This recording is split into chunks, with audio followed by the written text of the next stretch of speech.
I knew something was off when I walked into the server room and smelled eucalyptus essential oil instead of burning plastic in desperation. That was my first clue. The second, the whiteboard where I usually mapped out failover protocols now had Sierra's Q1 vision board scrawled in glitter marker, complete with magazine clippings of Bali, baby goats, and a quote from Gwyneth Paltrow about manifesting abundance.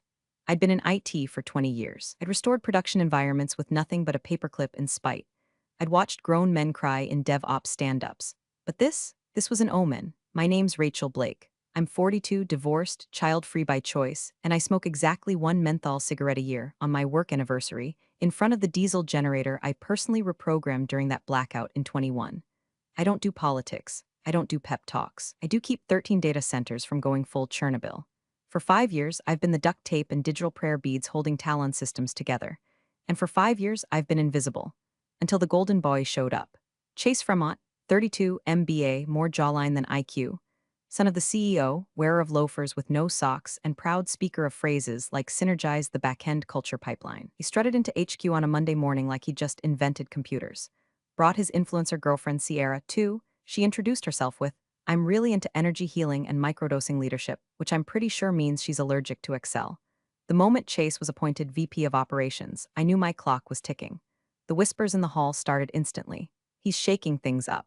She's got a real eye for modern UX. Rachel's too. Analog. Analog?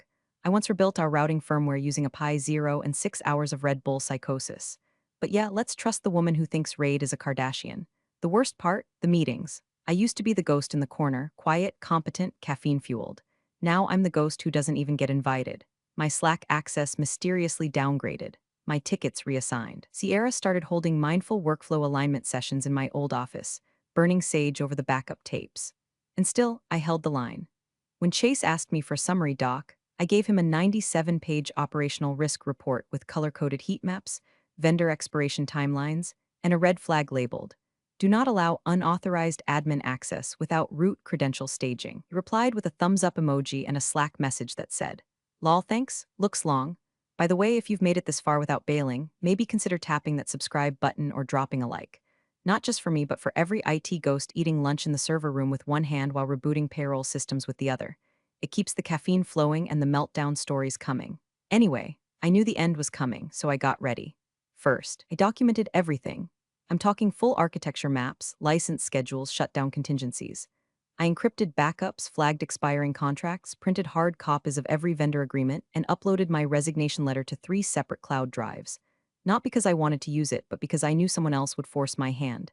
And then I did something Chase would never understand. I created a failsafe, not a trap, not sabotage, just a protocol, a system that recognized me as the architect. A system that, if misused, would slowly revoke access, degrade functionality, and trigger alert chains to vendors, legal, and eventually the board. Not out of malice, out of survival. Because Talon Systems didn't just use me. It ran on me, and the moment they forgot that, well, let's just say you don't pull the Jenga piece labeled Blake R and expect the tower to stay upright. By Friday, the whiteboard had a new note. Sierra's working on a server room makeover, thinking succulents and LED lighting. I rolled my eyes so hard I almost dislocated something. I closed my final report, saved a local copy, and wrote one last sentence at the bottom. If I'm not here Monday, good luck. I didn't think I'd need it. I was wrong. Monday, 11:06 a.m. I was deep in a ticket for a load balancer, ghosting connections like a Tinder match with daddy issues when I got the ping. Hey Rachel, can you swing by my office for a quick sync? The smiley face was the corporate equivalent of a mosquito whining in your ear before it bites you. I stared at the message for a second, considered faking a fire drill, then sighed, saved my work, and trudged down the hall toward the glass box Chase had claimed as his strategic vision hub. That's what he called it in the memo. The rest of us called it the aquarium. He didn't even look up when I walked in, just kept tapping at his phone, smirking. Sierra was perched on the conference table like a discount Bond villain, sipping something green and overpriced out of a mason jar. She gave me a little wave and said, hey ye girl.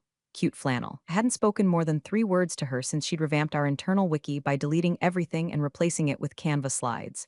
I think the flannel comment was her attempt at friendship or mockery. Same difference. Take a seat, Chase said, gesturing vaguely without making eye contact. I didn't. He finally looked up, grinning like a frat boy who just discovered his trust fund had a second trust fund. So, after a lot of internal convos and forward-thinking brainstorming, he began, Jesus, the buzzwords were leaking out of his pores, we've decided to restructure operations a bit. Sierra's got a real eye for this stuff, and we think her energy aligns more with where Talon is heading. Your methods are, well, legacy. Legacy. That word. Like my competence came with cobwebs and a faint smell of mothballs. I kept my voice flat. She even certified for Tier 4 infrastructure? Sierra blinked. Tier 4? That like a reward level. Chase laughed, shrugged. It's not really about certifications anymore, Ratch. It's about vibe, and her vibe is immaculate. For a second, I didn't say anything. The numbness crept in, slow and cold, like dry ice under your skin. I'd predicted this, hadn't I? Hell, I'd practically invited it by preparing the fallout. But hearing it, seeing him say it so casually, like I was a broken USB stick he was tossing in the junk drawer, it made my molars grind. He kept going. Anyway, today's your last day, effective immediately. No hard feelings, okay? No hard feelings? I looked at Sierra. She was picking at her cuticles, probably thinking about whether to go with lavender or sage in her next server room Reiki session. I turned my eyes back to Chase. You have no idea what you've just done, I said quietly. He smiled wider, clearly thinking I was bluffing. Come on, Ratch, don't make this weird.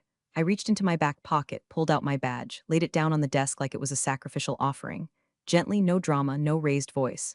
15 minutes, I said. He frowned. What? You have 15 minutes before everything goes dark. Tell your dad I said good luck. Sierra snorted. Wait, is that like metaphorical? I didn't answer. I just turned and walked out. The office felt different. Not heavier, lighter, like cutting a tumor loose. HR tried to intercept me on the way out. Some poor intern offered me a packet labeled transition support. I took it without breaking stride, tossed it in the trash by the elevator. Back at my desk, I unplugged my personal iPad, slipped it into my bag, deleted nothing, because nothing needed deleting. Every warning I'd given them documented. Every alert ignored. Every fuse lit. By the time I hit the lobby, I was already getting texts. One from Nina in payroll. Did you change permissions? I can't log into anything. One from our European data center rep. Just got vendor ping. Contract flagged as voided. What's happening? And then a Slack message from Chase himself. Hey, there's a weird error on the admin dashboard. You still around? I turned off Slack notifications. In the parking lot, I climbed into my Subaru, exhaled, and finally let my hands shake. Not from fear, from rage, controlled, channeled, ready. They thought they were replacing me with glitter and vibes. They forgot I built the system they were standing on, and I just pulled the manual out from under their feet. The security guy didn't even stand up. His name was Marcus. We'd shared more 2 a.m. vending machine breakdowns and hallway microwave wars than I cared to admit. Guy once offered me half a Slim Jim during a Christmas Eve power outage, like we were survivors in some corporate apocalypse. And now, he just sat there behind the glass, eyes flicking up as I walked by with my tote bag slung over one shoulder and my dignity zipped inside. You good? He asked, like I was leaving early for a dentist appointment. Never better, I said, and we nodded like two war vets passing in a VA hallway. No alarms. No badge tug-of-war. No awkward goodbye potluck with a balloon that says you did your best. From Party City, just me, walking out, silent, calm, like I hadn't just detonated the first domino. I pushed through the front doors into the too bright sunlight. My boots hit pavement like punctuation marks. Behind me, Talon Systems was already shifting, like a house on stilts that didn't realize one of the foundation beams had quietly unscrewed itself and walked away with a smirk. In the corner of my eye, through the tinted glass, I caught a glimpse of Sierra hunched over the admin console. She was dragging UI modules around like they were Pinterest widgets, giggling to herself. Her coffee cup said CEO of Vibes. There was a sticker on her laptop that said Girl Boss Mode, on. She was toggling settings she didn't understand, rewriting terminal permissions like it was a mood board. And somewhere, deep in that tangled web of infrastructure, I knew the system had just logged its first change under her credentials. It had begun. I didn't get in my car right away, just stood there for a moment, breathing. The kind of deep, hollow breath that lives somewhere between relief and recoil. I was out. Technically unemployed, functionally free, but I wasn't done, not by a long shot. My phone buzzed in my back pocket. I slid it out, a text, from Carl, one of our third-party backup vendors out of Austin. I hadn't heard from him in months. Yo, they just revoked the license. That'll hit in 12 hours. You still there? I stared at the message. The license Carl was talking about was a critical fallback key, designed to trigger a permission revalidation across multiple failover points. It was buried inside a framework I wrote myself during a 3-day lockdown when the CEO was overseas and the servers were melting. I'd warned them in January and March and June. Revoke that license without staging a new key and well, you better hope your dashboards are printed out and laminated because the system's about to start eating itself. I replied with one emoji, white heavy check mark, then muted the thread.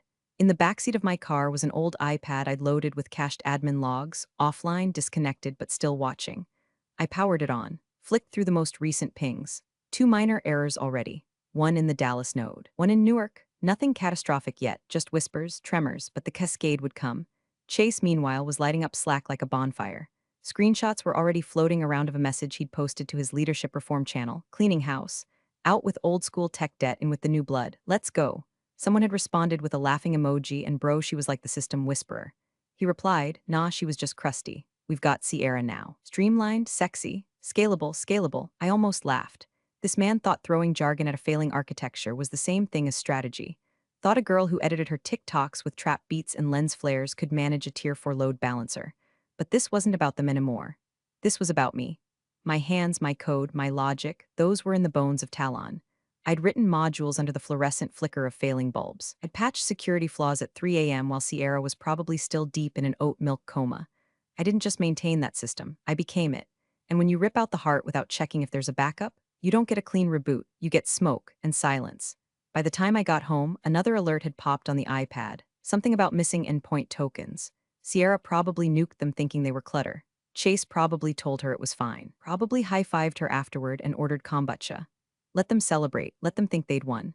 I warmed up some leftover chili, poured a glass of cheap Cabernet, and opened a private console. One folder sat there, untouched. Failsafe rblake/init log status, armed. Latency mode, passive. They hadn't disabled it, they didn't even know it existed. The first crack showed up in Portland. 2:17 a.m. their time. Tier 3 redundancy node hiccuped, just long enough to trigger a false positive outage report. Sierra, in her infinite wisdom, had silenced those alerts earlier that day because they were giving her stress dreams. Her exact words, per a screenshot sent anonymously to my Signal inbox, were, "Do we need these red flashing things? They're really harshing my chakra flow." By sunrise, 6 dashboards were showing scrambled data. One ticketing system, used by 4 departments, froze on a request from accounts payable for printer toner. It stayed there, frozen, like a time capsule for every poor soul trying to report an actual problem. Engineers started emailing each other like it was 2003. Slack became a panic channel. Sierra was posting gifs of baby goats. Chase was drafting an email titled, "Transparency and Transition Welcome to the New Era." And I was elbows deep in a plate of diner pancakes. Watching the slow motion collapse on a 5-year-old iPad, I'd jailbroken myself back when Talon refused to issue proper off-site terminals. The waitress poured me more burnt coffee and said, "You look like someone who just won a lawsuit." "Close," I muttered, "I just quit one." The logs ticked on, memory spikes, access errors, terminal timeouts. This wasn't sabotage. That's the part everyone gets wrong. I didn't hack anything, didn't touch a single line of code after I walked out those doors. All I'd done was stop. I revoked my own keys, let the licenses I personally negotiated expire, allowed the protections I'd babysat for years to run their natural course, unchecked, unwatched, like leaving a toddler alone with a paper shredder. And still, part of me hoped they'd catch it, hoped someone in Chase's New Vision squad had the foresight to read even one of the risk memos I'd submitted over the last 6 months. I'd practically drawn them a treasure map in red Sharpie. But I knew better. The moment they let Sierra rename our main monitoring stack to Rainbow Dashboard 2.0, I knew the ship had a hole in the hull and a captain trying to steer with an Instagram filter. At 10:42 a.m., Sierra attempted to log into Terminal V, a central node interface for vendor handoffs and license reauths. The system denied her with a blinking warning. Access restricted. Privileges revoked. rblake security 0x44f. She took a selfie in front of it. Caption: "Lol, what does this mean? Face #glitch queen #new era Talon." By noon, IT flagged the issue as network latency, which was rich, considering the real problem was more like institutional brain death. Chase ignored the report entirely. He was too busy rehearsing a livestream reveal where he'd showcase the sleek new ops team and introduce Sierra as our synergy guru. He wore a hoodie that said "Disrupt or Die." Honestly, I didn't even have to lift a finger. They were doing it to themselves. But then it happened. The countdown clock appeared. I wasn't expecting that part, not yet. I'd embedded the protocol ages ago as a passive safety measure. A dormant observer, activated only when specific flags stacked in a certain order. Credential mismatch, redundant pathway failure, unauthorized access attempts, expired vendor sync. And there it was. 12:13 p.m. The iPad pinged softly. A new log entry appeared. Failsafe protocol R Blake initiated. Time remaining 11:57:04. No beeps, no alarms, just a soft line of red text blinking like a heartbeat. The countdown had begun. Didn't mean fire and brimstone. It meant full system lockdown. Talon's internal architecture would begin isolating compromised modules, revoking external access points, and most importantly, locking the doors to anyone without my original encryption signature. Talon was about to learn what it meant to be cut off from itself. I sat there, fork frozen mid-bite, syrup dripping back onto my plate. Even I hadn't expected the tripwire to go off this fast. The waitress refilled my cup again. "You okay, Han?" I looked at the screen, at the blinking red numbers, at the logs updating like a heart monitor sliding toward cardiac arrest. "Yeah," I said slowly. just watching a bad decision come home to roost. By 8:47 the next morning, Talon Systems was in full chicken with its head cut off mode, and not the farmyard kind, more like the kind where the chicken's wearing designer sunglasses and demanding a quarterly growth forecast while bleeding all over the boardroom carpet. I had logs open on 3 devices now: the iPad, my laptop, and an old Android burner I used during the 2019 crypto scam phishing scare. Every single terminal was screaming the same thing in different dialects: systems compromised, documentation missing, access denied, failovers failing to fail. In London, a DevOps contractor flagged a critical doc request for one of our European license vendors. His email, riddled with frantic typos, said, "Need urgent credential tree for FR Node 3 handoff. All backup tokens invalid." Chase says, "Look in shared drive, nothing there." Help? There was nothing to help with. I'd removed the last trace of that credential tree 3 days ago, per protocol, after seeing Chase grant Sierra Tier 0 clearance like it was a VIP pass to Coachella.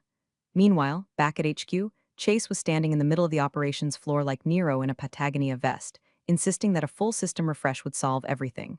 "Just reset the admin stack," he told someone over Zoom. "We'll resync from Sierra's profile. She's got the new workflow vibe." Sierra, bless her caffeinated heart, posted a TikTok mid-crisis, spinning around in the darkened server room while fluorescent lights flickered behind her. The caption: "When your data vibes are off but your outfit still slaps fire, floppy woman # new era Talon # glitchy but cute within 5 minutes." Someone commented, "Why is your dashboard down though?" Face with tears of joy, the post had 18,000 views and climbing. Internally, 12 dashboards were flatlined. Payroll couldn't access their own bank routing numbers. And marketing, God bless M, was still running banner ads for the live stream reveal Chase had planned that afternoon. And that's when my phone buzzed. Blocked number, but I knew who it was. I let it ring, watched it ring, let it die on its own. He tried again, then again. Third time I answered, didn't speak, just breathed. Chase's voice came through, clipped, fake calm. "Hey Rachel, hey, just checking in. So, quick thing. We're seeing some weird stuff on the back end and I was thinking, haha, maybe you could pop in real quick, just for like, clarity." Totally chill. I hung up. The truth is I hadn't wanted chaos, I really hadn't. Despite everything, the disrespect, the blindsiding, the way they tossed me out like yesterday's firmware, I never wanted Talon to burn. I built that system, piece by piece, like a ship I was sailing alone, night after night. But now it was a ghost ship, and they were steering blindfolded. So I did something I hadn't planned to do. I opened a private tab, no cookies, no VPN, no trace, and I sent one anonymous email. Subject: time-sensitive systems access and legal exposure to Talon Systems Board of Directors Internal Listserv Body. Per the 2017 Internal Ops Liability Clause, Appendix B, Section 4, any compromise of infrastructure, access chain, or core systems resulting from personnel changes not reviewed and approved by the founder constitutes a breach of contract and voids all indemnity protections held by Talon Systems against damages incurred. This clause was added following the 2016 DeGraph server outage. All architecture in question was constructed, maintained, and decommissioned solely under my signature. Please refer to Internal Audit Chain, R, Lake #RB09422RED for compliance logs. AITA to critical system failover, less than 4 hours. You may still have time, you may not. I signed it simply. R then closed the browser and deleted the device profile. I sat there for a moment, just breathing, not because I felt triumphant, not even vindicated, but because I'd spent 5 years screaming into a void, filing memos no one read, patching holes no one saw, carrying the weight of systems no one understood. Now the silence was theirs to bear. The first email hit like a slap across the boardroom. It was forwarded to me anonymously at 6:19 p.m. from a doc review at Talon's net address that hadn't been used since the 2020 merger panic. Subject line: urgent, liability review RB clause active. Inside, buried under legalese and full paragraph red text, was the sentence I'd written years ago, back when the CEO was still sane and the company still ran on logic, not influencers and buzzwords.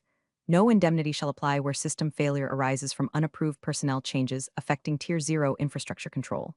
Translation: you break it, you bought it. You fire the architect without a contingency plan, you own every failure, every dollar of damage, every lawsuit, every client gone cold, and Chase? He had signed the dismissal order himself. The smiley face next to my name, I didn't have to guess what happened next. The logs painted a perfect timeline. At 6:22, Chase called the general counsel. The call was flagged as escalated within 6 minutes. By 6:30, the GC was emailing the board, citing breach risks, vendor liability exposure, and something called irresponsible executive maneuvering, which I assume is law firm code for this dumbass sank us. At 6:45, Chase tried to spin it. Rachel must have deleted stuff, he reportedly said. She probably wiped the documentation out of spite. Cute theory, except the CTO was on that call too, and under pressure he cracked like a cheap server rack in a Florida data center. She built it all, he admitted. There was no wipe. She didn't sabotage anything. She just stopped. Pause, then. No one else ever had full admin clearance. I don't even know where the original keys are. She ran everything manually, every license, every override, every contract. Rachel was the documentation, and Sierra, well, apparently she burst into tears on the spot. It's not my fault, she sobbed. I thought the pink button was for design mode. It looked like Canva. The CTO reportedly whispered that was the system reset button. Silence. By 7 p.m., client services started forwarding angry emails from partners who couldn't access their analytics dashboards. East Coast data centers were pinging errors. Sydney was stuck in a reboot loop. Zurich was locked out entirely. Sierra, in an act of divine idiocy, tried to livestream an apology from the control room. Halfway through, she accidentally bumped the panel and triggered a temporary power drain in server group C. Her phone battery died mid-recording. The video ended with her saying, "Wait, do I smell something burr?" I poured myself a second glass of wine and turned off my Wi-Fi. At 8:12 p.m., my phone buzzed. Unknown number, not Chase, not HR, not legal, just a message. He's back tomorrow. This is going to be bad. It was from Paul, the founder's assistant. Loyal, jittery, always in loafers that squeaked. Used to sneak Red Bulls into all-hands meetings and make bets on how long the CEO would ramble about disruptive synergy. Paul didn't write stuff like that unless the sky was cracking open. I stared at the message for a long time. The founder, Walter Fremont, the man who hired me, the man who'd once handed me a busted laptop in a panic and said, "If this doesn't boot by morning, I lose a $12 million contract." I'd fixed it in under 3 hours. He gave me a bonus and a quiet, handwritten thank you note I still kept in my sock drawer. And now, he was walking back into a company with 13 red blinking nodes and no one left at the helm. And somewhere, deep in the smoking wreckage, was a girl in glitter eyeliner still blaming the pink button. They weren't feeling the loss yet, not fully, but they would, soon. The system hadn't crashed yet. It was waiting, because I'd taught it to wait, just long enough for the people who caused the damage to stand center stage and own it. Walter Fremont touched down at JFK just after 4 a.m., dragging 40 hours of jet lag, a briefcase full of foreign NDAs and one espresso shot too many. He skipped the usual security escort, barked at his driver to kill the radio, and grunted his way through the company lobby like a man walking into his own funeral. No hellos, no smiles, just business shoes pounding against tile like a war drum. Upstairs, he bypassed the welcome committee Chase had arranged, some awkward line of middle managers in blazers too tight and smiles too wide, and locked himself in his executive office with his personal laptop. The one no one else dared touch. The one only he used to access the shadow dashboard, the real-time diagnostic view of Talon's entire digital backbone. The laptop word clicked, connected, and froze. 13 red dots blinked at him from 13 quadrants of the screen. Each one marked a data center: New York, LA, Dallas, Seattle, London, Zurich, Tokyo, you name it. Normally green, they pulsed blood red like distress beacons. He clicked on New York. A warning appeared: failover backup expired. Access rights invalid, clicked Tokyo. Core control system inaccessible. Contact system architect, clicked Zurich. License expired, audit pending. He double-clicked the master node interface, the one meant to override all systems in case of emergency. It opened with a flicker, then filled with a single, simple message in pale white text on a black background. Designed by R. Blake, revocable upon misuse. Walter didn't scream. He didn't throw the laptop or call security. He just slammed the lid shut. Hard enough to make the intern down the hall jump. Then came the words that turned the whole floor cold. Where is she? Outside his office, Chase had been waiting with a fresh press kit and a half-rehearsed apology for minor system quirks during onboarding. He had no idea the founder was already minutes into realizing his son had taken the structural skeleton of the company and used it as a jungle gym. Walter opened the door, looked at Chase, didn't speak, just stared, something inside him ticking, counting, tallying sins.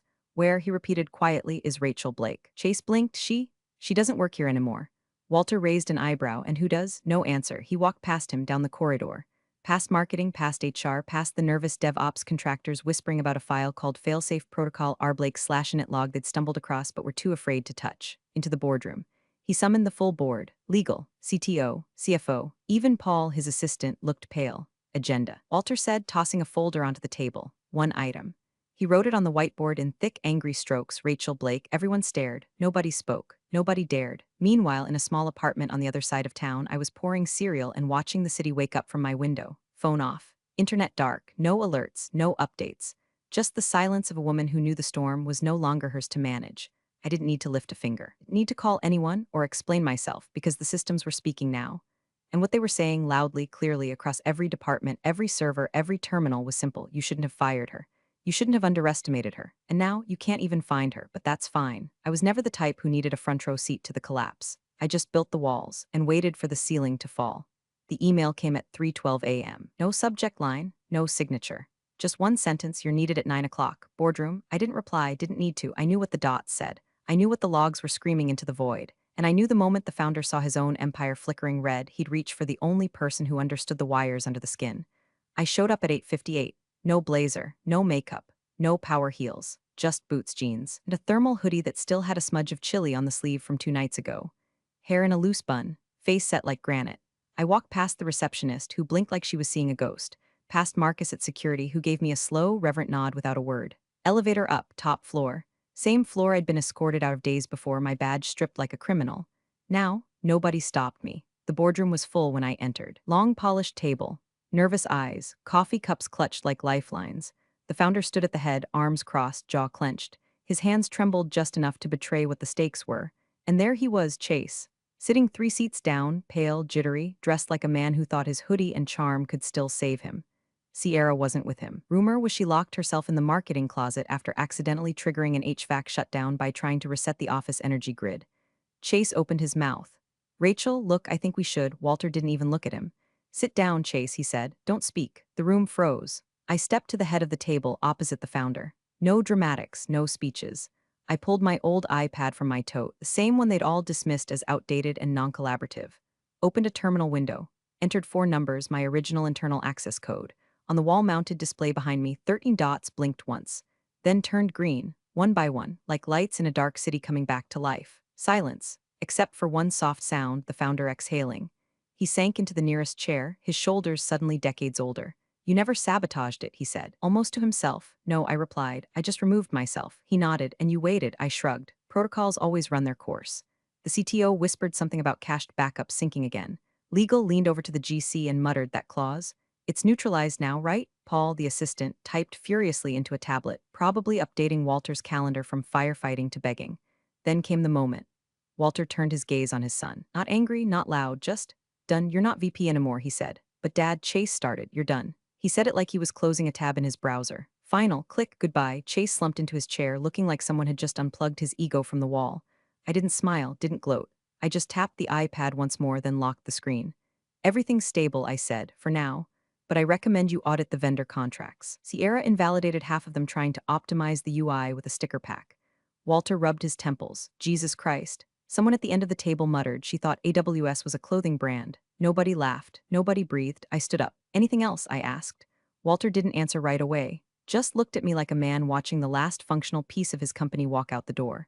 Finally, he said, stay. We'll fix the structure. Rebuild it around you. Officially, permanently. My eyes flicked to the whiteboard. My name was still on it, but now underlined, circled, bold. I don't need a title, I said, just the access. You'll have both, he replied. The board nodded in unison, but I was already turning away. I didn't need to sit at the head of the table. I was the table. They just finally noticed. The room had settled into a kind of stunned stillness, the kind that only follows a slow-motion collapse that everyone watched happen in real time, but swore wasn't their fault. Chase looked like he was melting into his ergonomic chair, fingers twitching against his phone screen like it might deliver him a lifeline.